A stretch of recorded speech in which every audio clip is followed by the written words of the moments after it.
आज सामने वाला इंसान जिस मुकाम पे है वहां मैं भी पहुंच सकता हूं, लेकिन मेरी किस्मत खराब है। वाह, अपने दिमाग को तुमने कितना दिव्य बनाया है। दूसरों की सक्सेस को देखकर उसे किस्मत का नाम दे दिया। सही है, सही रास्ते पे जा रहे हो, क्योंकि तुम कोई बलवान आदमी नहीं हो, बल्कि एक कायर इंसान हो जो खुद कुछ नहीं कर सकता, बस किस्मत के भरोसे बैठा है। कायर होते हैं ऐसे लोग, और तुम भी कायर ही हो। क्यों? कड़वी लगी ना मेरी बात? मेरी बात सुनो। तुम अपनी जिंदगी के साथ खेल रहे हो तो सुनने में क्या हर्ज है? मैं नहीं कहूंगा तो कोई और कहेगा, लेकिन हाँ, तुम्हें सुनना पड़ेगा। और नहीं सुनना चाहते हो तो वीडियो पूरा देखना, खुद समझ जाओगे। आज जो भी इंसान सक्सेसफुल है तो वो अपनी मेहनत से है, किस्मत से नहीं। फिर चाहे वो महेंद्र सिंह धोनी हो, सुशांत सिंह राजपूत, नरेंद्र मोदी हो या रोनाल्डो है, और भी बहुत सारे लोग हैं। और अगर किस्मत की बात करें तो एक दो ही मिलेंगे तुम्हें, लेकिन मेहनत से सब कुछ हासिल करने वाले लोगों की लिस्ट बहुत बड़ी है, जिनके बारे में पढ़ने लगोगे तो सारी जिंदगी कम पड़ जाएगी, लेकिन पढ़ नहीं पाओगे। अगर नवाजुद्दीन सिद्दीकी किस्मत के भरोसे बैठा होता तो शायद आज वो अपने गांव में खेती करता हुआ हमें मिलता। सॉरी, मिलता भी नहीं, कहीं खो चुका होता। एक और कलाकार गुमनामी के समंदर में डूब चुका होता।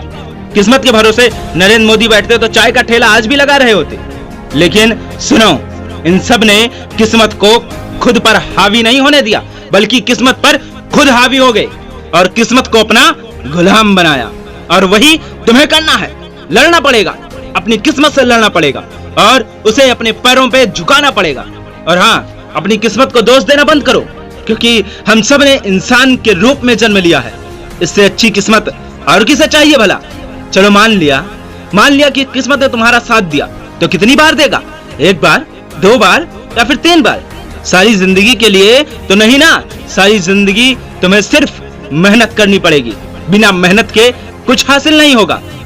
जब बहुत तेज हवा चलती है तभी कागज उड़ता है, क्योंकि ये उसकी किस्मत है। हवा चलेगी तो उड़ेगा, लेकिन पतंग कम हवा में भी अपनी काबिलियत के बल पर उड़ता चला जाता है।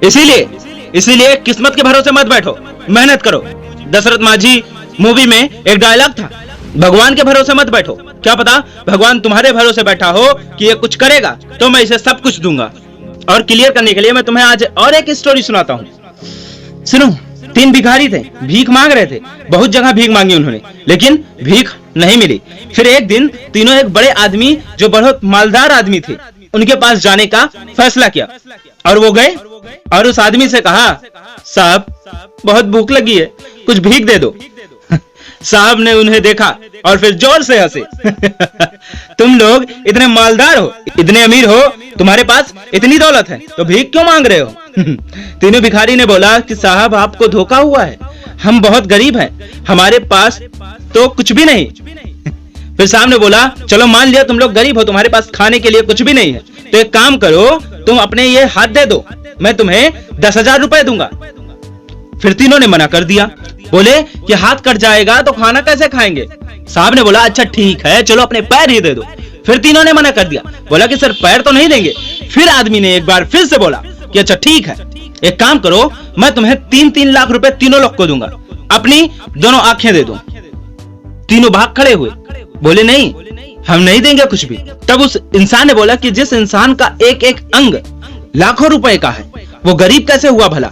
तीनों ने कहा, साहब हम सब बहुत किस्मत वाले हैं जो हम लोगों के पास इतना धन है, आपने तो फिर हमारी आंखें खोल दी। कुछ समझ आया? आप सब भी बहुत किस्मत वाले हो, मेरी ही तरह। इसीलिए अब नींद से बाहर आ जाओ। किस्मत के भरोसे नहीं बैठना है, बल्कि किस्मत को अपने वश में करना है। और हाँ, वीडियो अच्छी लगी हो तो लाइक शेयर सब्सक्राइब करते चलना। कमेंट बॉक्स में ये जरूर लिखना कि आपको कौन सी लाइन अच्छी लगी, और मुझे ऑडियो में सुनने के लिए नीचे डिस्क्रिप्शन बॉक्स में खबरी ऐप का लिंक दिया हुआ है, वहां जाकर मुझे फॉलो कीजिए। थैंक यू, धन्यवाद, जय हिंद।